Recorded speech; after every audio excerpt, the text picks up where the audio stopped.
大家好，我是 Jenny， 欢迎来到沉思者 J。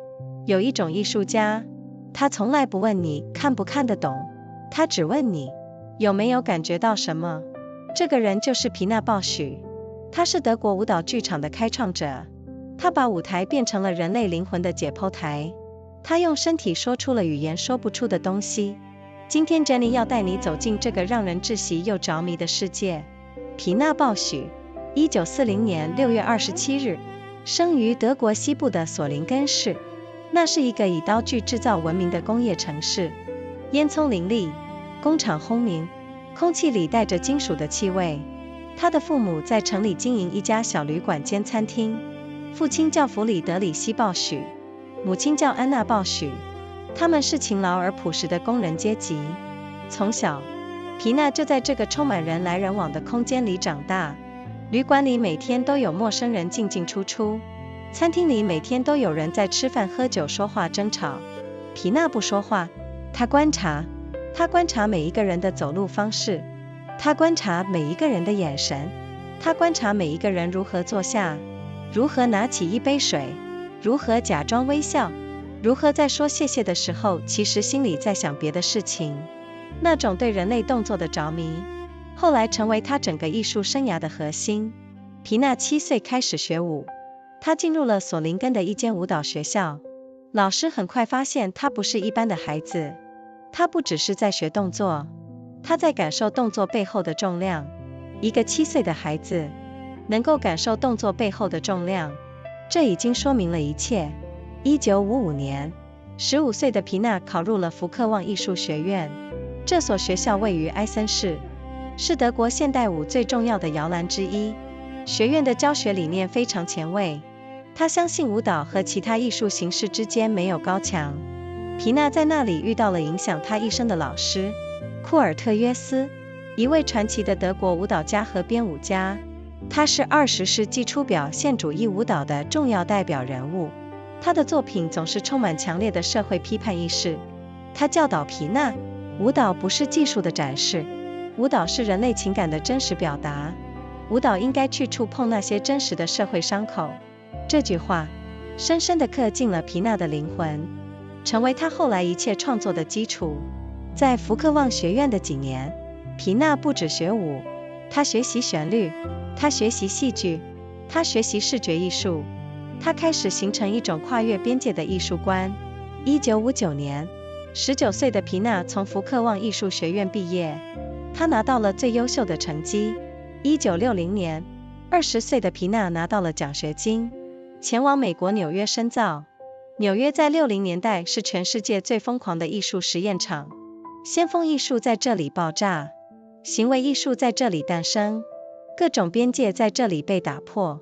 皮娜在茱莉亚学院继续深造，同时在保罗泰勒舞蹈团演出，又在美国芭蕾舞剧院演出。纽约给了她巨大的冲击，她看到了各种不同的身体语言，各种不同的表演风格，各种不同的人。她开始思考一个问题：为什么舞者在舞台上必须假装自己不是人？为什么舞者的身体必须像机器一样精确？为什么舞者不能哭泣？为什么舞者不能说话？为什么舞者不能只是做自己？这个问题在他后来的创作中找到了答案。1962年，皮娜回到德国，回到福克旺艺术学院担任舞者和编舞助理。他开始尝试创作自己的作品，但他发现传统的芭蕾和现代舞语汇都不够用来表达他想说的东西。他想说的是什么？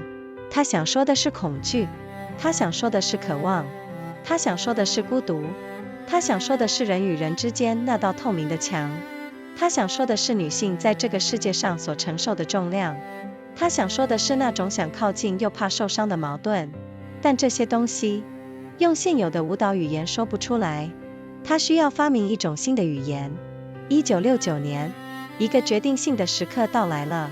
乌珀塔尔是邀请皮娜接管当地的舞蹈团，那是一个工业城市的小舞蹈团，资源有限，名气不大，前途看起来也不是特别光明。但皮娜答应了，她把这个舞蹈团改名为乌珀塔尔舞蹈剧场。这个名字里有2个关键词，舞蹈、剧场，她要把这两个世界融合在一起。她要创造一种前所未有的艺术形式。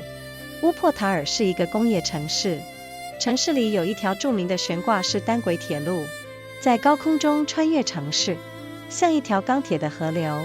这个城市的气质和皮娜的艺术有某种奇异的契合，都是在边缘地带运作，都在试图超越地面的重力。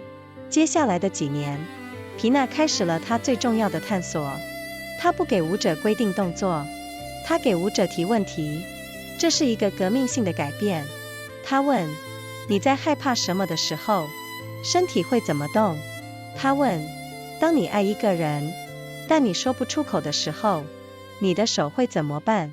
她问：如果你必须一直等待一个永远不来的人，你的腿会怎么站？她问：当你觉得自己被人看着但假装没有被看着的时候，你的脖子会怎么扭？舞者们根据这些问题，用自己的身体做出回应。皮娜再从这些回应中挑选她想要的素材，把它们编织成作品。这个创作方法后来被称为集体创作法，它彻底改变了现代舞的创作方式。在这个过程中，舞者不只是执行者，他们是共同创作者。他们把自己最真实的恐惧和渴望带上舞台，这需要极大的勇气，这需要极大的信任。皮娜给了他们这个空间。1974年，皮娜创作了第一部真正意义上的舞蹈剧场作品《弗里茨》。这部作品让乌珀塔尔的观众傻眼了。台上的舞者既在跳舞，又在说话，又在哭泣，又在大笑。他们做着日常生活中最普通的事情：喝咖啡、梳头发、整理衣服。这是什么？这是舞蹈吗？这是戏剧吗？皮娜说，这是生活。1975年，她创作了《春之祭》。这部作品是对史特拉文斯基那首著名旋律的重新诠释。史特拉文斯基的《春之祭》在1913年首演时，曾经引发现场观众大规模骚乱，因为那个旋律太野蛮、太原始、太震撼了。皮娜的版本更加震撼，她把舞台铺满了泥土，真实的土，几吨的土被运到剧场，铺满整个舞台。舞者们在土地上奔跑，在土地上跌倒，在土地上挣扎，他们的身体和泥土混合在一起，汗水和泥土混合在一起。有一个女人最终被选中作为献祭，她独自站在那片土地上，周围的人在看她，等着她死去。她脱下一件红色的裙子，递给另一个人，那个人穿上了红裙子，成为了下一个牺牲者。整个过程没有一句台词，但那种集体的残忍，那种个体的孤绝，让台下的观众几乎喘不过气。春之祭成为了20世纪最重要的舞蹈作品之一，至今仍在世界各地演出。1978年，皮娜创作了咖啡馆穆勒，这是她最私密的作品之一，灵感来自她童年在父母餐厅的记忆。舞台上是一间空旷的咖啡馆，椅子散落各处，灯光昏黄，像是深夜，像是某个被遗忘的角落。舞者们闭着眼睛移动，他们撞向椅子，撞向墙壁，撞向彼此。有一个男人不断地试图让两个人拥抱在一起，他跑过去把他们推进，但每次他们刚刚靠近，又马上分开。他又跑过去再把他们推在一起，再分开，再推进，再分开。这个动作重复了一遍又一遍又一遍。那是对人类渴望亲密却总是失败的最残酷描写。皮娜自己在这部作品里演出，她穿着一件白色睡衣，闭着眼睛穿越整个舞台，像梦游，像在寻找什么，像在试图回到一个再也回不去的地方。这部作品后来被德国导演文温德斯拍成了纪录片电影。那部2011年的电影让皮娜的名字传遍了全世界。进入80年代，皮娜的创作进入了一个新的阶段，她开始在作品中引入更多的语言和幽默。她开始让舞者说笑话，让舞者争吵，让舞者在舞台上做最日常的事情。但那些日常的事情，在她的放大镜下，都变得奇怪而陌生。都变得让人不知道该哭还是该笑。1980年，他创作了1980年。这部作品几乎没有什么明确的故事，舞者们在舞台上做各种奇怪的事情，有人在数数字，有人在问别人你快乐吗？有人在舞台上游泳，台上真的有一个游泳池，里面有真实的水，而整个作品的背景是皮娜最亲密的搭档，她的人生伴侣罗尔夫·波泽特刚刚去世。罗尔夫·波泽特是他的舞台设计师，也是他最亲密的创作伙伴，他们一起走过了无数个创作的夜晚。他的离世让他几乎无法继续工作，但他继续了，所以整部1980年弥漫着一种无法言说的悲伤，不是哭泣的那种悲伤，是空洞的那种悲伤，是继续活着却不知道为什么的那种悲伤，是早上醒来发现世界还在但某个人不在了的那种悲伤。1982年，他创作了《蓝胡子》。这部作品探讨的是男女之间的权力关系，在舞台上，男人和女人轮流欺负彼此，轮流照顾彼此，轮流试图理解彼此，轮流完全不理解彼此。那种周而复始的模式，让很多观众看完之后在座位上坐了很久，不知道该说什么。1986年，皮娜创作了康乃馨，舞台上铺满了真实的粉红色康乃馨，数以千计，整个舞台就是一片花海，舞者们从花海中出现，消失，再出现，那是一种压倒性的美丽，也是一种对短暂与消逝的凝视。花是美丽的，花也是会凋谢的。皮娜从来不说这个，但她让你感受到这个。皮娜的作品里有一个不变的主题，那就是重复。她让舞者把同一个动作重复几十遍，不是为了让你看清楚这个动作，而是让你在重复中感受到那个动作背后的情绪如何层层累积。她曾经解释说，重复不是为了强调，重复是为了让你无所遁形，让你的防御机制一点一点地崩塌，让你最终直视你不想直视的东西。这是他的武器，也是他的礼物。那种重复，有时候让人感到烦躁，有时候让人感到窒息，然后，在某一个瞬间，防御崩塌了，你突然感受到了某种你一直试图不去感受的东西。那个瞬间，就是皮娜一直在等待的。90年代，皮娜开始了一系列的城市合作计划，她带着她的舞者前往世界各地，香港、罗马、里斯本、首尔、马德里、洛杉矶、伊斯坦堡。他让舞者在当地真正的生活，不是走马看花的旅游，是深入的生活。他让舞者观察当地人的身体语言，观察他们如何走路，如何握手，如何在公共场所保持距离，如何在拥挤的地铁里假装别人不存在，然后把这些观察带回舞台。这些作品有一个共同的特质，那就是强烈的在地感，以及同样强烈的普世情感。它像是在说，我们住在不同的城市，说着不同的语言，吃着不同的食物，但我们害怕同样的事情，我们渴望同样的东西，我们用身体表达的那些情感，跨越了所有的语言和文化。2006年，皮娜和她的舞团访问台湾，在台北国家戏剧院演出，那是很多台湾观众第一次亲眼看到舞蹈剧场到底是什么。他们看到了那种无法用语言形容的震撼。皮娜曾经说过一句话，她说她不在乎人们是怎么动的，她在乎的是什么在驱动着他们动。这句话道出了她整个艺术哲学的核心。她不关心技术，她不关心完美，她不关心那条腿有没有伸直，她不关心那个旋转有没有转够圈数，她关心的是真实，是那个藏在动作背后的人，是那个人此刻真正在感受什么。他的排练方式也因此与众不同，他从不纠正舞者的技术失误，他问的是，为什么你刚才那样做？你当时在想什么？你当时感受到了什么？他要求的不是正确，他要求的是诚实。这种排练方式有时候让舞者非常痛苦，因为你必须把自己真正的感受带进来，你不能躲在技术后面，你不能用完美的动作来逃避自己的情感，你必须暴露自己。但正是在这种暴露中，最真实的艺术才会诞生。在他的舞团里，舞者的年龄从20几岁到60几岁都有。他不相信身体必须年轻才有价值，他相信每一个人的身体都有自己的故事。一个60岁的身体，承载着60年的记忆，承载着60年的爱与失去，承载着60年的时间留下的痕迹。那些痕迹才是他真正感兴趣的材料。他曾经说，当我看着一个舞者的身体，我不是在看技术，我是在读一个人的历史。皮娜的私生活也是他艺术的一部分。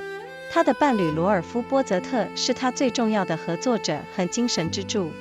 他的早逝让他深受打击，但他继续工作。他把悲伤转化为作品，他把失去转化为存在的理由。他的外表总是那么特别，一头灰白的长发，深邃的眼睛，总是抽着烟，身上散发着一种难以形容的忧郁气质。但他工作起来是不知疲倦的，他的排练可以持续一整天。他总是在问问题，总是在寻找，总是在等待某个真实的时刻出现。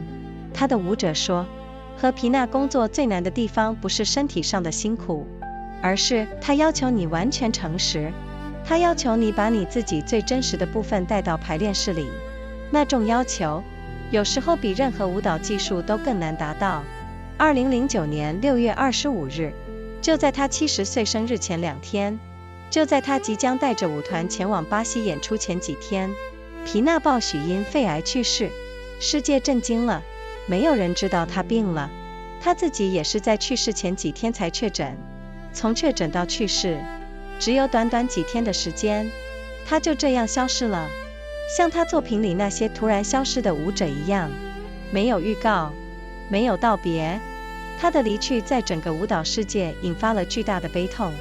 德国总统为他下令降半旗，世界各地的剧院为他熄灯致哀，他的舞者们在排练室里哭泣，整个乌珀塔尔陷入了悲伤。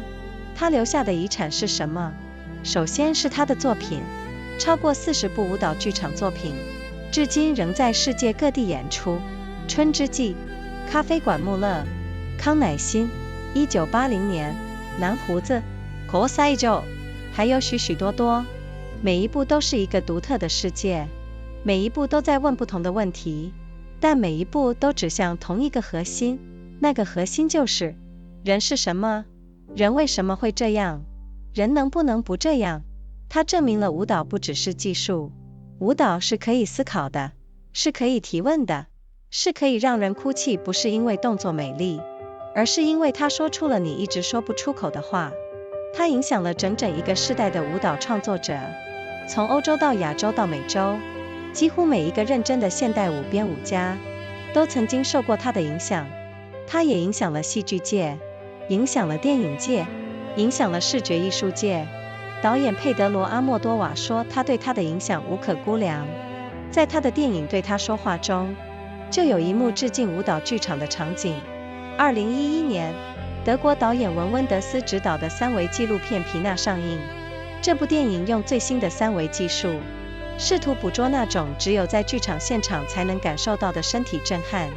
很多人因为这部电影第一次认识皮娜鲍许，很多人因为这部电影第一次走进剧场看舞蹈。它改变了人们对舞蹈的认知，它让人们看到身体是可以说话的，身体说的话有时候比任何语言都更诚实。他的作品让人想到很多问题：为什么我们在人群中感到孤独？为什么爱一个人有时候让人如此疲惫？为什么我们不断地重复同样的错误？为什么我们明明渴望亲密，却又不断地推开别人？皮娜不回答这些问题，她只是把这些问题用身体的方式放大到让你无法忽视的程度，然后留下你一个人面对这些问题。皮娜曾经说，跳舞，跳舞，否则我们就迷失了。这句话不只是在说舞者，这句话是在说所有的人。当我们停止移动，当我们停止感受，当我们停止诚实的活着，我们就迷失了。移动是生命的证明，感受是存在的意义。诚实是唯一通向真实连接的道路。皮娜用她的一生，用她的身体，用她的作品，告诉我们如何不迷失。她问了很多问题，她没有给很多答案，因为她知道，最重要的问题，永远没有一个固定的答案，但问题本身，就已经是一种救赎。今天的故事就说到这里。皮娜鲍许让我们看到，艺术不是用来让人舒服的，艺术是用来让人醒过来的。如果你还没有看过她的作品， Jenny 强烈推荐你去找咖啡馆穆勒或者春之祭的演出影片，也去找文温德斯拍的纪录片《皮娜》，让她的身体语言触碰你内心那些沉睡的感受，让那些感受醒过来。我们下次见咯。Hello everyone, I am Jenny. Welcome to Thinker J. There is a kind of artist who never asks if you understand. She only asks if you feel something. That artist is Pina Bausch. She was the founder of Tanz Theater, the German dance theater movement. She turned the stage into an anatomy table of the human soul. She said with the body what language could never say. Today, Jenny is taking you into this breathtaking and endlessly fascinating world. Pina Bausch was born on June 27, 1940, in Solingen, a city in western Germany. It was an industrial town, famous for its cutlery and metalwork. Chimneys lined the skyline. Factories hummed day and night. The air itself carried the smell of metal. Her parents, Friedrich Bosch and Anna Bosch, ran a small inn and restaurant in the city. They were hardworking, unpretentious working-class people who kept their world running with their hands. From a very young age, Pina grew up in a space filled with constant human movement. Every day brought new strangers through the inn. Every day the restaurant was full of people eating and drinking and talking and arguing and laughing and pretending. Pina did not talk much. She watched. She watched how each person walked. She watched their eyes and the direction their gaze moved when they thought no one was looking. She watched how they sat down, how they picked up a glass of water, how they pretended to smile when what they felt inside was something entirely different, how they said thank you while their mind was completely somewhere else. That deep and restless fascination with human movement and human pretending became the very core of her entire artistic life. Pina began studying dance at age 7. She enrolled in a local dance school in Solingen. Her teacher quickly realized she was no ordinary child. She was not just learning movements. She was feeling the weight behind them. She was feeling the intention and the emotion that made one version of a gesture different from another. A 7-year-old child who can feel the weight behind a movement. That already tells you everything you need to know about who she would become. In 1955, at the age of 15, Pina was accepted into the Folkwang University of the Arts in Essen. This institution was one of the most important cradles of modern dance in Germany. The school held a genuinely progressive educational philosophy. It believed there were no real walls between dance and music and theater and visual art. All of these were different languages for the same human experience. There, Pina met the man who would shape the entire direction of her life and work. Kurt Jooss, a legendary German dancer and choreographer. He was one of the most significant figures in the expressionist dance movement of the early 20th century.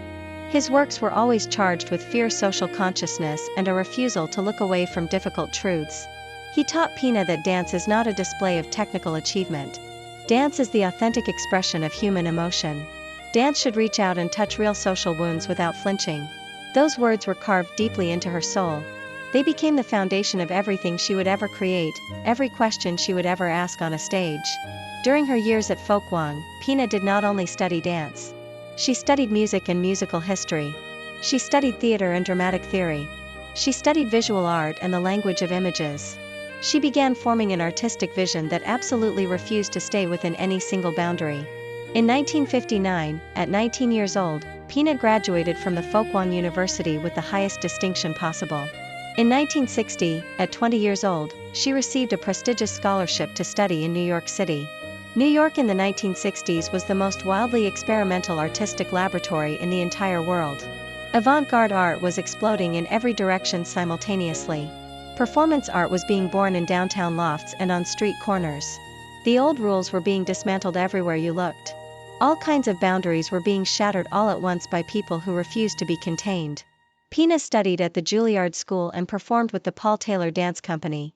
She also worked with the American Ballet Theater. New York hit her like a wave she had not known was coming. She encountered every conceivable kind of body language and movement vocabulary. every conceivable kind of performance style and artistic philosophy, every conceivable kind of human being. And she began asking herself a question that would define everything that followed for the rest of her artistic life.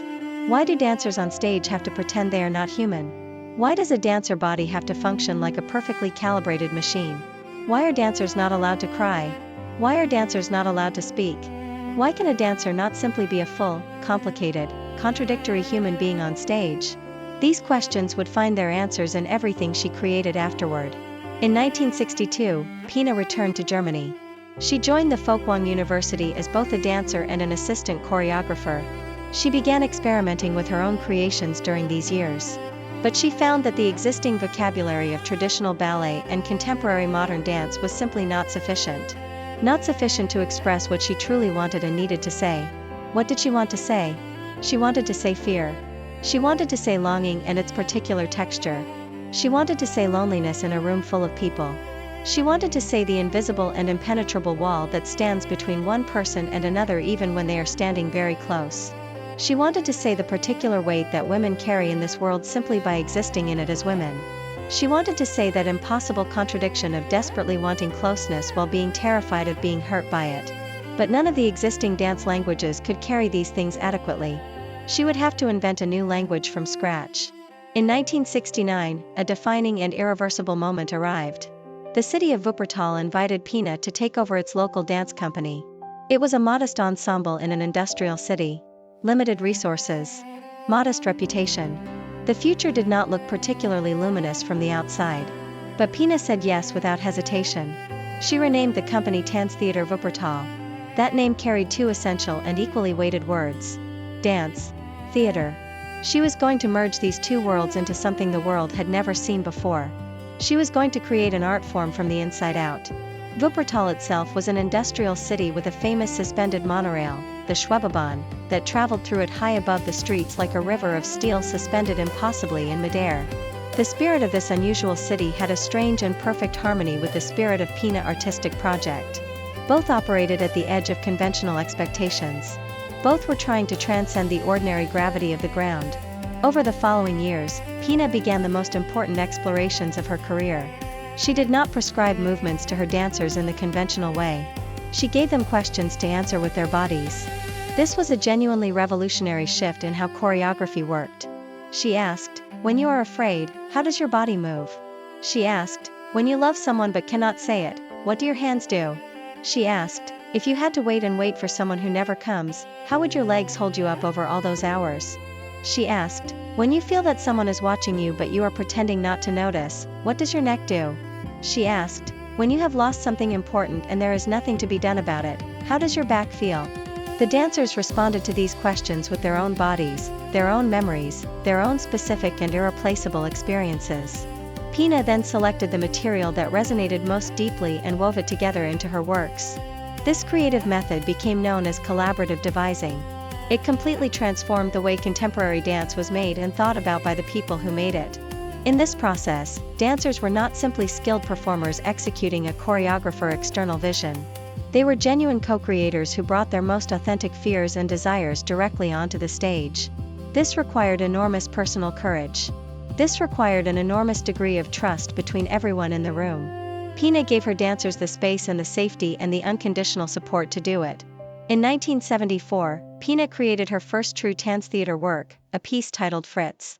It left Wuppertal audiences completely stunned. The dancers on stage were dancing and speaking and crying and laughing all at the same time. They were doing the most ordinary things you can imagine from daily life. Drinking coffee, combing their hair, adjusting their clothes in front of an imaginary mirror. What was this? Was it dance? Was it theater? Was it something else entirely? Pina said it was life. In 1975, she created The Rite of Spring. This was her reimagining of the legendary and controversial score by Stravinsky. When Stravinsky's work premiered in Paris in 1913, it triggered a massive riot in the audience. The music was too savage, too primal, too overwhelming for the expectations and conventions of its time. Pina's version of The Rite of Spring was even more overwhelming than the music itself. She covered the entire stage floor with real earth. Actual soil transported into the theater. Several tons of it were spread across the stage from wall to wall. Dancers ran across it with full force. fell into it, struggled with it and against it. Their bodies merged with the earth over the course of the performance. Their sweat merged with the soil. After a complete performance, every dancer was covered in dirt and physically exhausted in a way that was itself part of the work. One woman was chosen to be the sacrifice. She stood alone on that earth while everyone around her watched and waited for her death. She removed a red dress and handed it to another woman. That woman put on the red dress. She became the next to face what the first one faced. Not a single word was spoken throughout the entire work from beginning to end. But the collective cruelty, the social machinery of sacrifice, and the absolute desolation of the individual caught inside it made audiences nearly unable to breathe. The Rite of Spring became one of the most important and enduring dance works of the 20th century.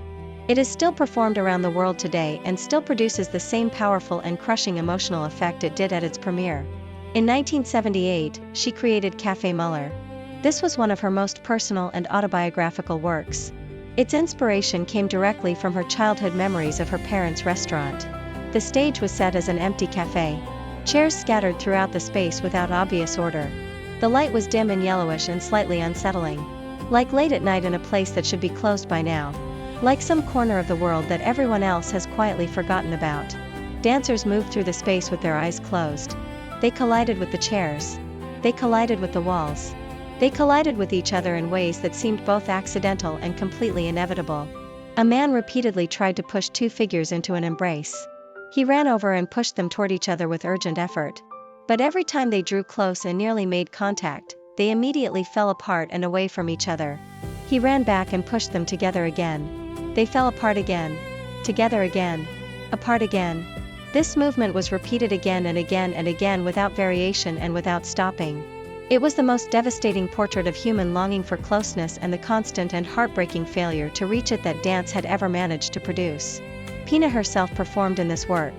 She wore a simple white nightgown. She moved across the stage with her eyes firmly closed throughout. Like a sleepwalker searching for something she lost long ago. Like someone trying to find a path back to a place that no longer exists in any form. This work was later made into a film by German director Wim Wenders. That 2011 three-dimensional documentary brought the name of Pina Bausch to audiences all across the entire world who had never had the chance to see her work in a theater. As the 1980s arrived, Pina entered a new and distinctly different phase of her creative life. She began introducing more spoken language and genuine humor into her works. She let dancers tell jokes that were actually funny. She let them argue with each other in ways that felt real. She let them perform the most commonplace and banal activities on stage. But those ordinary things, observed through her particular magnifying glass, became strange and slightly alien and deeply unfamiliar. They became things that left you genuinely unsure whether to laugh or to grieve. In 1980, she created a work simply called 1980. This piece had no conventional narrative thread to follow. Dancers on stage performed all manner of peculiar and seemingly disconnected activities. Someone counted numbers out loud for a sustained period with great apparent seriousness. Someone walked among the others repeatedly asking whether they were happy. Someone swam across the stage in a real pool containing real water that had been brought into the theater. Behind all of this, behind every strange moment, was grief. Her most intimate creative partner and life companion, Rolf Borzig, had just died.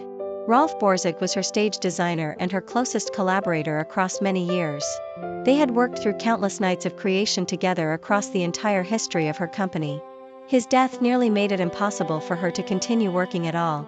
But she continued. The entire work called 1980 is saturated with a grief that cannot be properly named or explained in conventional terms. Not the weeping kind of grief that announces itself clearly. The hollow kind. The kind where you keep living and getting up and going through the day but cannot quite remember why you are supposed to. The kind where you wake up in the morning and the world is exactly as it was, but a person who made it make sense is permanently gone from it. In 1982, she created a work based on the Bluebeard legend.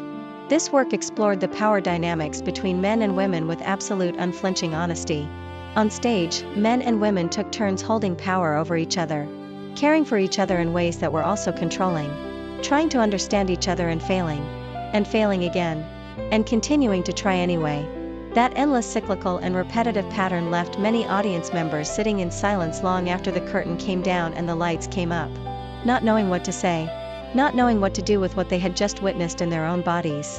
In 1986, she created Nelken, which translates into English as carnations. The entire stage was covered with real pink carnations. Thousands and thousands of individual flowers. The whole stage was nothing but an extraordinary and overwhelming field of blooms. Dancers emerged from within that field, disappeared back into it, emerged again from somewhere unexpected. It was overwhelming beauty that almost hurt to look at directly. And at the same time it was a long and steady and completely unwavering gaze at impermanence and the passing of all things. Flowers are beautiful. Flowers also wither and die and return to the earth. Pina never stated this directly. She never needed to. She simply made you feel it in your chest. There was one constant thread that ran through all of Pina's work throughout the entire span of her career. Repetition. She asked dancers to repeat the same movement dozens of times over without stopping. Not so the audience could see the movement more clearly or understand it better, but so that in the repetition, you could feel the emotion behind it accumulating layer by layer until it reached a threshold you could not defend against. She explained once that repetition is not for emphasis. Repetition is to leave you nowhere to hide. It strips away your defenses one by one in a way you cannot fully resist. It dismantles every wall and protective barrier you have constructed, until you finally have no remaining choice but to look directly at the thing you have spent years carefully avoiding. This was her most powerful weapon. And it was simultaneously her greatest gift to everyone who watched her work. That repetition sometimes made audiences feel restless and resistant. Sometimes it felt genuinely suffocating in the best possible way. And then, in one single moment that you did not see coming, the defense simply collapsed completely. You suddenly felt something you had been carefully and deliberately trying not to feel for a very long time. That precise moment was what Pina had always been waiting for in every work she made. That moment was the entire reason for doing the work in the first place. In the 1990s, Pina embarked on an ambitious series of major city collaboration projects that changed the way she worked. She brought her dancers to cities across the world and genuinely immersed them there. Hong Kong, Rome, Lisbon, Seoul, Madrid, Los Angeles, Istanbul, Palermo. She did not take her dancers to these cities as tourists passing through on a brief visit. She asked them to genuinely live there for extended periods, to inhabit each place with full attention, to eat in local restaurants and walk in local neighborhoods and observe local people in their daily environments. She asked them to observe the body language of the people they encountered, how they walked down a crowded street, how they shook hands in greeting, how they maintained careful distance from strangers in public spaces, how they pretended not to see each other on a crowded train or bus, how they argued in the specific way of that particular culture, how they showed affection and tenderness in public. Then they brought all of those specific and irreplaceable observations back to the stage with them. The resulting works all shared a fierce and unmistakable sense of the specific place that had generated them, and an equally fierce and completely universal sense of human emotion that needed no translation. It was as if she were saying through each of these pieces, we live in entirely different cities. We speak different languages. We eat different food and follow different customs. But we are afraid of the same things. We long for the same things. The emotions we express through our bodies cross every language and every cultural boundary without needing any translation at all. The body is the most universal language we have. In 2006, Pina and her company traveled to Taiwan. They performed at the National Theatre in Taipei. For many Taiwanese audience members, this was the first time they truly witnessed what dance theater was with their own eyes. What they saw that night could not be put into any words that would have done it justice. It could only be felt in the body and carried home afterward. Pina once said she did not care about how people moved. She cared about what was moving them. That single sentence contains the entire heart of her artistic philosophy in compact and perfect form. She did not care about technique as such. She did not care about conventional perfection. She did not care whether the leg was fully extended or the turn was precisely executed or the timing was technically correct. She cared about truth. She cared about the person who was concealed within the movement and what that person was actually feeling in this exact moment. She cared about the difference between a movement that was technically accomplished and a movement that was genuinely alive. Her rehearsal process was unlike anything else in the dance world at that time or since. She never corrected a technical error during rehearsal in the way most choreographers would. Instead she asked, "Why did you do that just now? What were you thinking when you made that choice? What did you actually feel in that moment?" She did not demand correctness in the conventional sense. She demanded honesty in an absolute and uncompromising sense. This approach was sometimes genuinely agonizing for her dancers to sustain over months of rehearsal. Because you had to bring your actual present feelings into the studio every single day. You could not retreat behind the safety and comfort of technically perfect execution. You could not use a beautifully performed movement to avoid your own emotional reality. You had to expose yourself. Fully. Repeatedly. Over and over again in front of everyone else in the room. But it was precisely in that repeated exposure that the most genuine and lasting art was born. In her company, dancers ranged from their 20s to their 60s and beyond. She did not believe that a body had to be young to have artistic value. She believed deeply and consistently that every body carried its own irreplaceable and completely unique story. A 60-year-old body carries 60 years of memory. 60 years of love found and lost. 60 years of change and adaptation and survival. 60 years of marks left by time passing over a particular human life. Those marks were the material she was truly and most deeply interested in working with. She said once that when she looked at a dancer body, she was not reading technique. She was reading that person's entire history. Pina life outside the studio was also woven into her art in ways that could not ever be fully separated from it. Her partner Rolf Borzik was her most important creative collaborator and her spiritual anchor for many years. His early death left a wound that never fully healed and that shaped much of her later work in ways both obvious and subtle. But she kept working.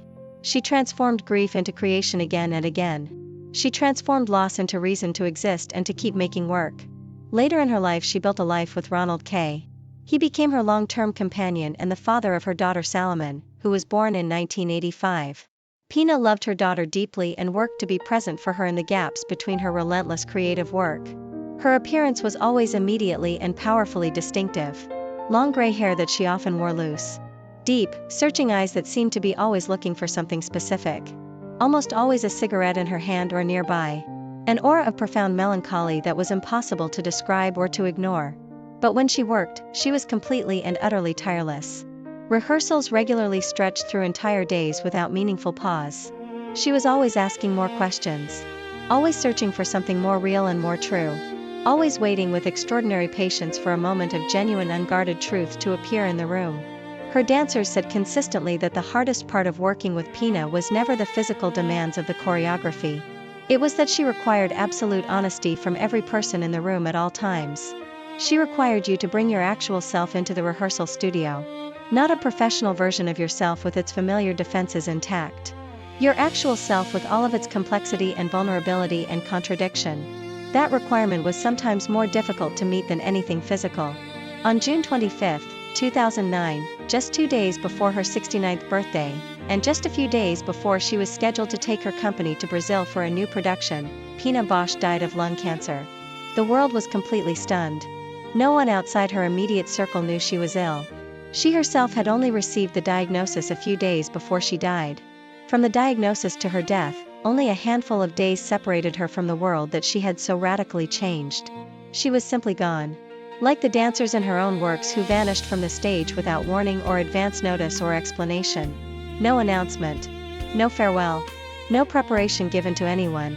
Her death sent a wave of profound and genuine grief through the entire world of dance and far beyond it. The German president ordered flags to fly at half-mast across the country. Theaters around the world went dark in her honor. Her dancers wept in rehearsal rooms and on stages and in the streets of Wuppertal. The entire city fell into a kind of collective mourning. What is the legacy she left behind in the world? First and most concretely, her works. More than 40 dance theater pieces created across 4 extraordinary decades. Still being performed around the world today by the company she founded and by other companies who have licensed her choreography. The Rite of Spring. Café Muller. Necken. 1980. Blabart. Kontakthof.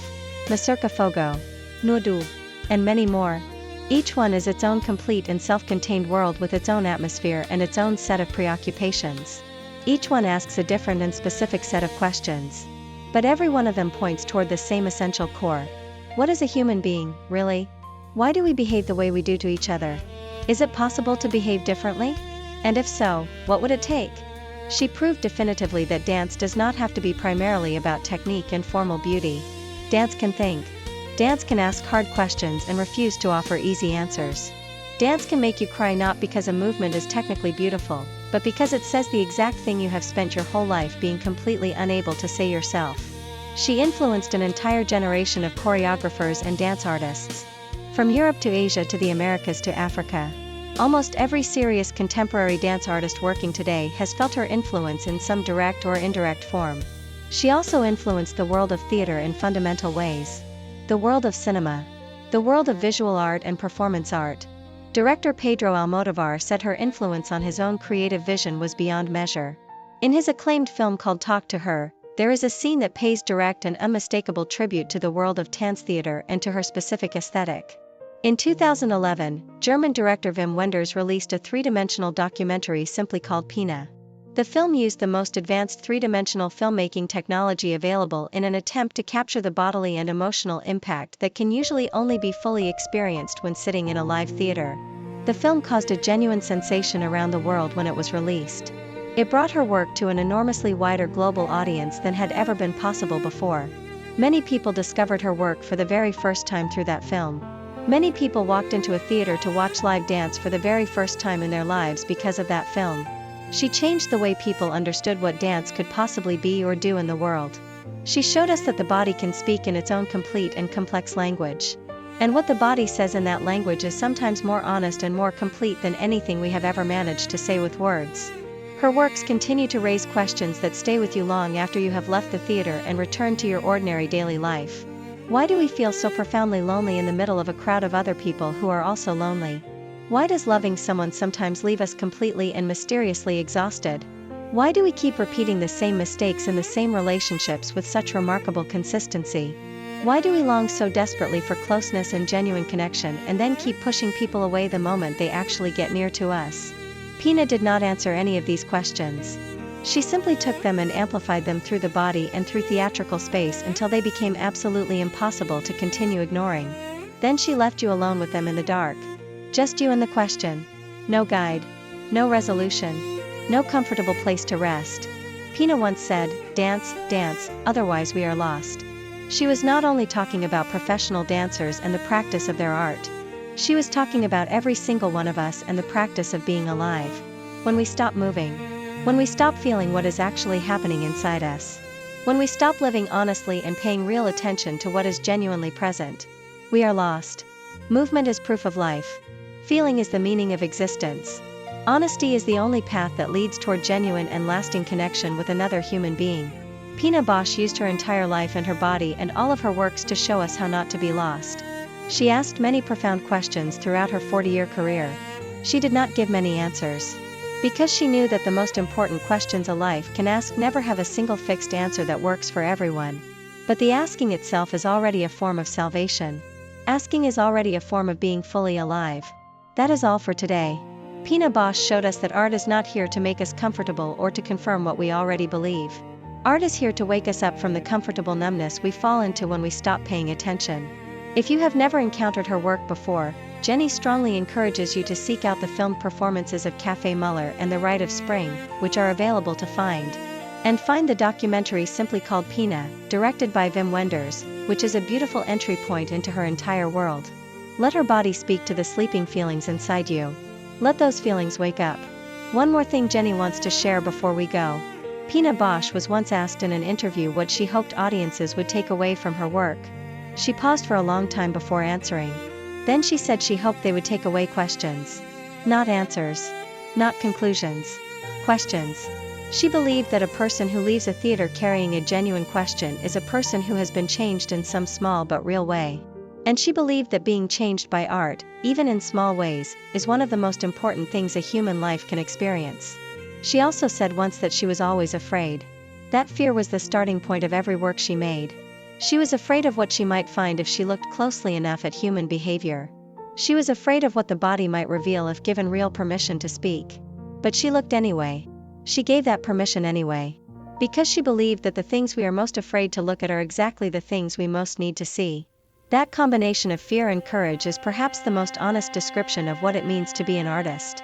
Not the absence of fear, but the decision to go forward in spite of it. The Tanztheater Wuppertal Company continues to perform today, more than 15 years after her death. Her works are maintained and performed by the dancers she trained and by the next generation of artists who have learned from her approach. Her influence continues to spread through every corner of the performing arts world. Every time a choreographer asks a dancer why they moved rather than how they moved, that is Pina. Every time a director refuses to separate emotion from physical action, that is Pina. Every time an artist chooses honesty over technical perfection, that is Pina. She changed the conversation about what bodies can do and what bodies can say. She changed the conversation about what art is for. She gave the dance world a new and larger vocabulary for talking about what it means to be a human being on a stage in front of other human beings. Her works are sometimes difficult to watch. They can be uncomfortable. They can be confusing. They can make you feel things you did not agree to feel when you bought your ticket. But that discomfort is the point. That is where the work lives. That is where the truth lives. Pina Bausch showed us that real art is not decoration and not entertainment in the shallow sense. Real art is an encounter. An encounter between the work and your specific body and your specific history. No two people leave a Pina Bausch performance having seen exactly the same thing. Because what you see is filtered through everything you have ever felt and everything you have ever been. That is what made her work so powerful. And that is what makes it still so necessary today. Dance, dance, otherwise we are lost. Let us not be lost. Let her body speak to the sleeping feelings inside you. Let those feelings wake up. See you next time.